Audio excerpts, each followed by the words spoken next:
The Indian national movement was not a sudden eruption. It was a long and arduous journey fueled by the collective aspirations of millions.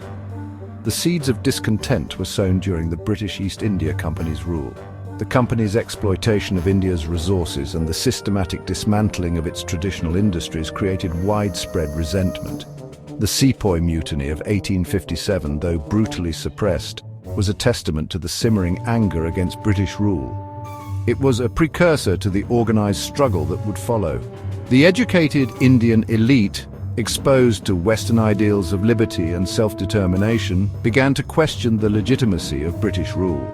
They realized that political representation was crucial for safeguarding Indian interests. This realization led to the formation of various nationalist organizations. The Indian National Congress, founded in 1885, became the platform for articulating these demands. The early years of the Congress were marked by moderate demands for greater Indian participation in the administration. Leaders like Dadabhai Naoroji and Gopal Krishna Gokhale advocated for constitutional reforms within the existing framework. They believed in appealing to the British sense of justice and fairness. However, the British government's reluctance to grant meaningful concessions gradually led to a shift in the nationalist movement's approach. The partition of Bengal in 1905, a blatant attempt to divide and rule, proved to be a turning point. It sparked widespread protests and brought a new generation of leaders to the forefront.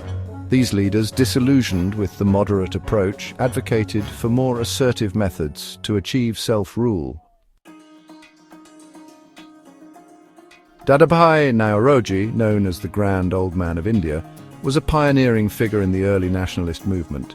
He exposed the economic exploitation of India under British rule through his groundbreaking work, Poverty and Un-British Rule in India.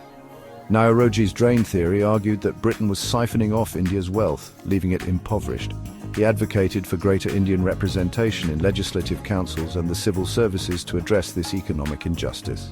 Gopal Krishna Gokhale, a moderate leader known for his intellectual prowess and commitment to reform, followed in Naoroji's footsteps. He believed in working within the existing system to bring about gradual change. Gokhale advocated for social reforms, particularly in education, and the upliftment of the underprivileged. He also played a key role in demanding greater Indian autonomy within the British Empire. Both Naoroji and Gokhale believed in engaging with the British government through reasoned arguments and petitions.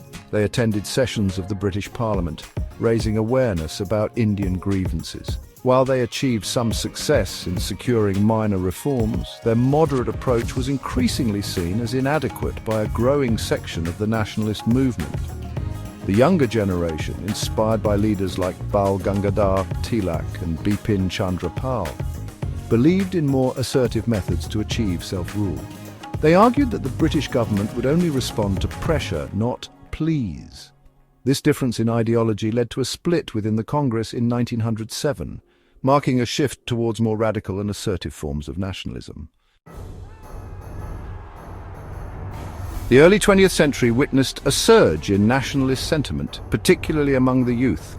The partition of Bengal in 1905, seen as a deliberate attempt to weaken the nationalist movement, proved to be a turning point.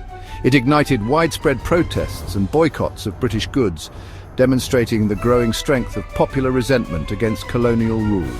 Leaders like Bal Gangadhar Tilak, Lala Lajpat Rai and Bipin Chandra Pal, known as the Lal Bal Pal Trio, championed a more assertive form of nationalism. They advocated for Swaraj or self-rule as the ultimate goal of the national movement. Unlike the moderates, they believed in challenging British authority through active resistance. This period saw the rise of militant nationalism, with groups advocating for armed rebellion against British rule. Revolutionaries like Bhagat Singh, Chandrasekhar Azad and Surya Sen emerged, capturing the imagination of the youth with their daring acts of defiance. They carried out bombings and assassinations, targeting symbols of British power. The rise of militant nationalism, though ultimately unsuccessful in dislodging the British, reflected the growing frustration and impatience with colonial rule. It demonstrated the willingness of a significant section of Indians to resort to violence to achieve independence. This radical turn in the movement forced the British to reconsider their approach, leading to some concessions and reforms. However, the outbreak of World War I in 1914 would prove to be another turning point, creating new opportunities and challenges for the Indian national movement. It also paved the way for the emergence of Mahatma Gandhi as the undisputed leader of the struggle for freedom.